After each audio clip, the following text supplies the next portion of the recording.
ভারত চাইছে, খুব প্রাণান্তকর চেষ্টা করছে তাকে ভারত ভিজিট করানোর জন্য। আমরা অতীতে এটা কখনো দেখিনি। প্রফেসর ইউনূস জঙ্গিদের দ্বারা এবং তথাকথিত ভারতের ভাষায় ইসলামপন্থীদের দ্বারা সমর্থিত। সেটি হচ্ছে যে প্রধানমন্ত্রী তারেক রহমানের দিল্লি সফর নিয়ে আমি শুরুতেই বললাম যে ভারত অধীর আগ্রহ অপেক্ষা করছে। প্রশ্ন হচ্ছে যে এত অধীর আগ্রহ অপেক্ষা কেন, মানে ভারত কেন এত উদ্গ্রীব, আর বাংলাদেশে বা সিদ্ধান্ত নিতে দেরি করছে কেন? এটা খুবই আনপ্রেসিডেন্টেড ব্যাপার যে বাংলাদেশের কোনো প্রধানমন্ত্রী নির্বাচিত হওয়ার পরে ভারত চাইছে, খুব প্রাণান্তকর চেষ্টা করছে তাকে ভারত ভিজিট করানোর জন্য। আমরা অতীতে এটা কখনো দেখিনি।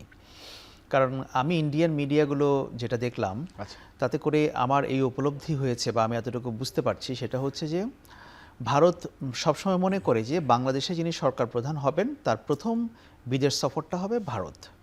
এটা ভারত মনে করে এটা ট্র্যাডিশন, যদিও এটা ভারতের সঠিক ধারণা নয়।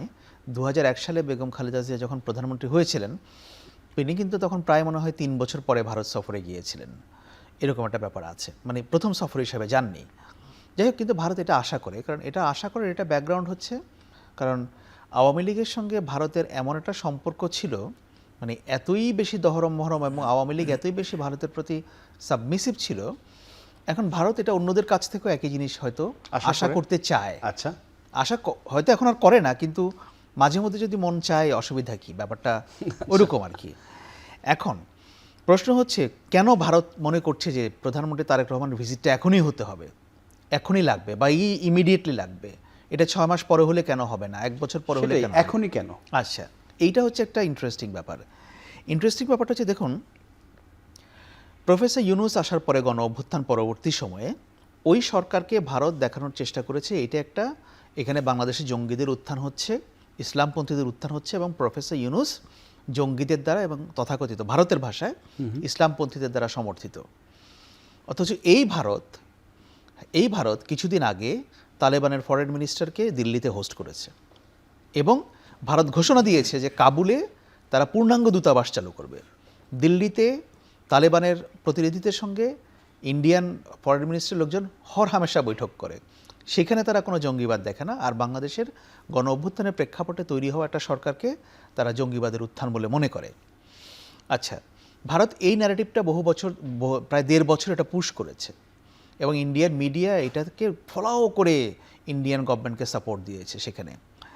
এখন যেহেতু বাংলাদেশে একটা ইলেকশন হয়ে গেছে, বিএনপির মতো দল এটা ক্ষমতায় এসছে, ওই ন্যারেটিভ তার বেশি দিন চালু রাখতে পারছে না এবং ওই ন্যারেটিভ তার কেউ শুনবে না এখন। আচ্ছা, কারণ সরকার তো এখানে পরিবর্তন হয়ে গেছে, তাহলে কি আপনি এই সরকারকেও বলবেন এরা জঙ্গি সরকার?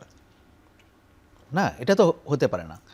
এখন ভারত ওই ন্যারেটিভটা থেকে বেরিয়ে এসে এখন দেখাতে চায় যে নতুন সরকারের সঙ্গে আমাদের সম্পর্কটা ভালো, বাংলাদেশে বিএনপি সরকারের সঙ্গে। এটা হচ্ছে ভারতের ইন্টারনাল পলিটিক্সের ব্যাপার, যে মোদী সরকার যে অন্যান্য জায়গার সরকারে, মানে বিদেশি পার্শ্ববর্তী দেশের সরকারের সঙ্গে ভালো সম্পর্ক রাখছে, এটাকে একটা উদাহরণ হিসেবে তারা দেখাতে চায়।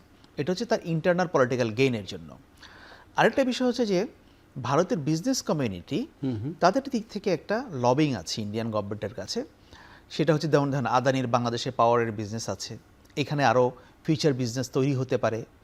এছাড়া বাংলাদেশের সঙ্গে ইন্ডিয়ান অনেক ধরনের মিডিয়াম স্কেল এন্টারপ্রাইজ যেগুলো আছে, তাদের ভারতের ব্যবসায়ীরা প্রতিনিধিরা আসছে, ব্যবসা আছে। এবং আপনারা দেখেছেন যে মিডিয়া রিপোর্টে দেখেছেন যে বাংলাদেশে যখন তারা ভিসা বন্ধ রেখেছিল, কিভাবে বাংলাদেশের পার্শ্ববর্তী মানে সীমান্তবর্তী যে জায়গাগুলোর ওখানকার হোটেল ট্যুরিজম ক্ষতিগ্রস্ত হচ্ছে, ক্রেতা নেই, ফাঁকা পড়ে আছে হোটেল মোটেল সবকিছুই। এক্স্যাক্টলি। সো ব্যবসায়িক দিক থেকে একটা লবিং আছে যে এই ভারতের সঙ্গে বাংলাদেশের সঙ্গে সম্পর্কটা যত দ্রুত সম্ভব স্বাভাবিক করা হোক, যাতে করে ওই জায়গাটাকে উন্নত করা যায়। আরেকটা হচ্ছে সিকিউরিটি এবং স্ট্র্যাটেজিক জায়গা।